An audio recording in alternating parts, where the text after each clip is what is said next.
नमस्कार प्रिय दर्शकों, आप देख रहे हैं ज्योतिष मंत्रा। प्रिय दर्शकों, भगवान श्री गणेश को विघ्नहर्ता कहा जाता है। किसी भी प्रकार की साधना सिद्धि करनी हो, छोटी पूजा हो, बड़ी पूजा हो या कोई भी कार्य हो, हम सब सबसे पहले गणेश जी को मनाते हैं, क्योंकि वह सर्वप्रथम पूज्य है। और इसलिए उनकी पूजा की जाती है, क्योंकि उन्हें विघ्नहर्ता कहा जाता है, ताकि हमारा जो कार्य है निर्विघ्न पूर्ण हो सके और किसी भी प्रकार की बाधा, विघ्न हमारे कार्य में ना आए। और इसी कारण भगवान श्री गणेश की पूजा सर्वप्रथम की जाती है और उन्हीं को अग्र पूजा का अधिकार भी मिला है। फिर यदि हम श्री गणेश जी को ही सिद्ध कर लें, उन्हीं के मंत्र को यदि सिद्ध कर लें, तो फिर संशय तो लेश मात्र भी नहीं रह सकता कि हमारा कोई कार्य अटक सकता है, हमारा कोई कार्य सिद्ध नहीं होगा, हर प्रकार से सिद्ध होगा।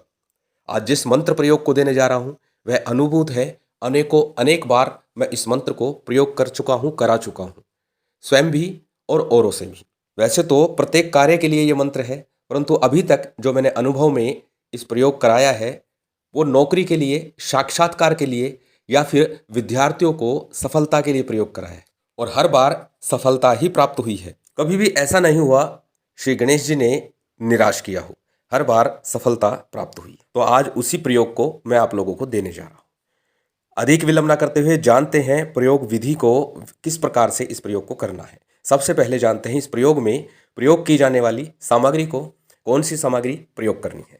सामग्री आपकी स्क्रीन पर दिखाई दे रही है। इस प्रयोग के लिए घी का दीपक आपको लेना है। यदि घी का दीपक आप ना ले सकें तो तिल तेल या नारियल तेल दोनों ही चल सकते हैं। इसमें दोनों प्रकार का दीपक प्रयोग कर सकते हैं। तिल तेल भी ले सकते हैं, नारियल तेल भी ले सकते हैं। साथ ही आसन आपको लाल रंग का लेना है या पीले रंग का आसन लेना है। पुष्प भी लाल या पीले रंग के, कनेर के हो तो उत्तम है, अन्यथा कोई भी लाल या पीले रंग के पुष्प पूजन में प्रयोग कर सकते हैं। इसके अतिरिक्त माला रुद्राक्ष की हो, स्फटिक की हो या लाल रंग के चंदन की हो, किसी भी प्रकार की माला प्रयोग कर सकते हैं, लेकिन माला जो भी हो वो प्राण प्रतिष्ठित हो। भगवान श्री गणेश का एक चित्र हो, यदि माँ पार्वती के साथ हो तो श्रेष्ठ है, अन्यथा किसी भी प्रकार का गणेश जी का चित्र आप ले सकते हैं। यदि श्री गणेश माँ पार्वती और भगवान शिव के साथ हो तो भी उत्तम चित्र है, तो यही चित्र ले लीजिएगा। इसके अतिरिक्त कच्चा सूत और सुपारी ये आपको लेना है। भोजपत्र का एक छोटा सा टुकड़ा लेना है। अनार की या चमेली की कलम आपको लेनी है। रोली, मोली, मिश्री, लौंग, इलायची जो सामान्य पूजन सामग्री है वो लेनी है। किसी भी प्रकार का फल पूजन में प्रयोग कर सकते हैं। श्रेष्ठ होगा कदली फल, केले का फल ले सकें या कोई भी ऋतु फल ले लीजिए। सामान्य पूजन करना है। पूजन यहाँ महत्वपूर्ण नहीं है, मंत्र की जप संख्या, मंत्र का विधान और मंत्र की प्रयोग विधि ही महत्वपूर्ण है। यदि लाल या पीले रंग के वस्त्र पहन के ही इस प्रयोग को करें तो अति श्रेष्ठ होगा, अन्यथा सामान्य जो भी आपके पास वस्त्र हैं साफ शुद्ध हो वो पहन लीजिएगा, परंतु काले और नीले रंग के वस्त्रों से परहेज रखिएगा। काले नीले रंग के वस्त्र बिल्कुल नहीं पहनने। चलिए जान लेते हैं अब प्रयोग विधि को, किस प्रकार से प्रयोग करना है। किसी भी बुधवार से या फिर किसी सिद्ध योग मुहूर्त में, बुधवार के दिन द्वितीया या सप्तमी तिथि हो, श्रेष्ठ होगा उस दिन से प्रयोग आरंभ करें, अन्यथा किसी भी सिद्ध योग मुहूर्त में इस प्रयोग को आप आरंभ कर सकते हैं। प्रातःकालीन ये प्रयोग रहेगा, प्रातःकाल इस साधना को आपको करना है। साबर मंत्र प्रयोग विधि है, तो इसलिए ऐसा नहीं है कि रात्रि काल में ही साधना होगी। इस साधना को आपको प्रातःकाल में ही करना है। संभव हो तो प्रातः 7 बजे से पूर्व इस साधना को संपन्न कर लेना। अब करना क्या है, घर में एकांत स्थान पर या अपने पूजा स्थल पर पूर्व मुख होकर के या उत्तर मुख होकर के अपने आसन पर बैठ जाइए। शुद्धि आचमन कीजिए और फिर संकल्प कीजिए। संकल्प में अपना नाम, अपना गोत्र, उस दिन का तिथि वार नक्षत्र बोलना है और साथ ही अपना मनोरथ बोलना है कि किस कामना से आप कर रहे हैं।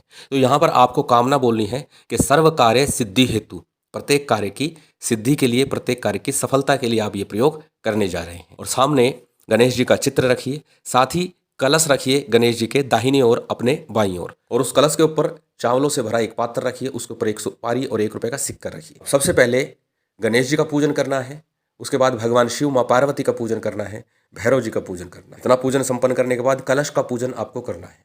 कलश का पूजन संपन्न होने के बाद में आपने जो सुपारी और कच्चा सूत लिया हुआ है, उस कच्चे सूत को रोली से या हल्दी से रंग रख के रखिएगा, कच्चे सूत को।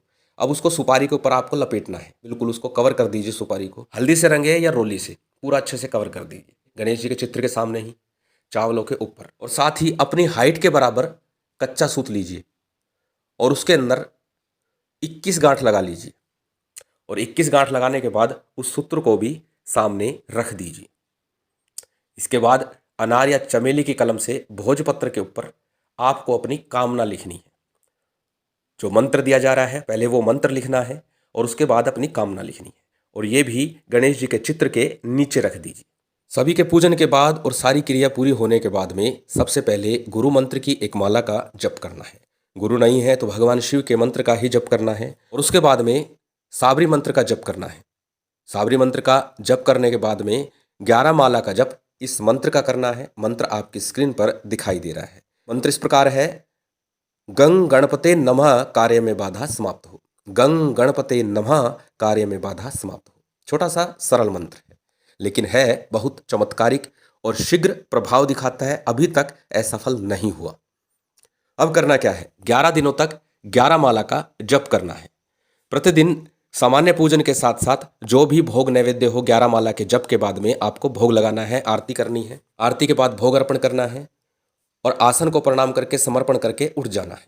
11 दिनों तक यही प्रक्रिया चलेगी। जब 11 दिन पूरे हो जाएंगे तो 11वें दिन आपको बेसन के लड्डू का भोग लगाना है। अन्य दिन जो भी भोग सामग्री आपके पास उसका भोग लगाइए, लेकिन 11वें दिन आपको बेसन के लड्डू का भोग लगाना है। अब कितना लाना है वो आपकी इच्छा पर निर्भर है। 1.25 किलो लाइए, 1.25 मन लाइए, जितना आपसे हो सके। और साथ ही गोग्रास के रूप में भी बेसन के लड्डू आपको देने हैं। नित्य प्रति भोजन में से कुछ अंश आपको गोग्रास को देना है। इसके साथ जब 11 दिन पूरे हो जाएंगे प्रसाद के रूप में बेसन के लड्डू बच्चों में भी वितरित करने हैं, गोग्रास के रूप में भी देना है, परिवार में भी प्रसाद के रूप में देना है। साथ ही किसी गरीब के लिए भोजन, वस्त्र या फल इत्यादि कोई भी भेंट मन में कामना रखना कि मेरा जब ये कार्य पूर्ण हो जाएगा तो मैं ये दान किसी गरीब की मदद के लिए करूँगा। इतना करना है। अब प्रयोग किस प्रकार करना है, जो सुपारी आपने रखी थी जिसके ऊपर आपने कच्चा सूत लपेटा था उसे आप अपने पास संभाल कर रख लीजिए और जो धागा हमने तैयार किया था 21 गांठ लगा के उसे भी अपने पूजा कक्ष में या कहीं भी संभाल कर रख दीजिए। जब किसी विशेष कार्य सिद्धि के लिए जाए तो उस धागे को लेकर के जाइए और साथ ही 11 चावल के दाने 11 चावल के दाने लीजिए। इस मंत्र को बोलिए और अपना कार्य स्मरण कीजिए कि कार्य कौन सा है, उस कार्य की बाधा को दूर करना है, उस कार्य को सफल बनाना है, ऐसा मन में धारणा करनी है और एक दाना मंत्र बोल करके उस सुपारी के ऊपर चढ़ा देना है। इस प्रकार 11 दाने आपने 11 बार मंत्र बोल के चढ़ा देने। यकीन मानना आपका कार्य सिद्ध होकर रहेगा। हर प्रकार से सिद्ध प्रयोग है, अनेकों अनेक बार परीक्षित है। भगवान श्री गणेश जी की कृपा से ऐसा कोई कार्य नहीं है जो सफल नहीं हो सकता।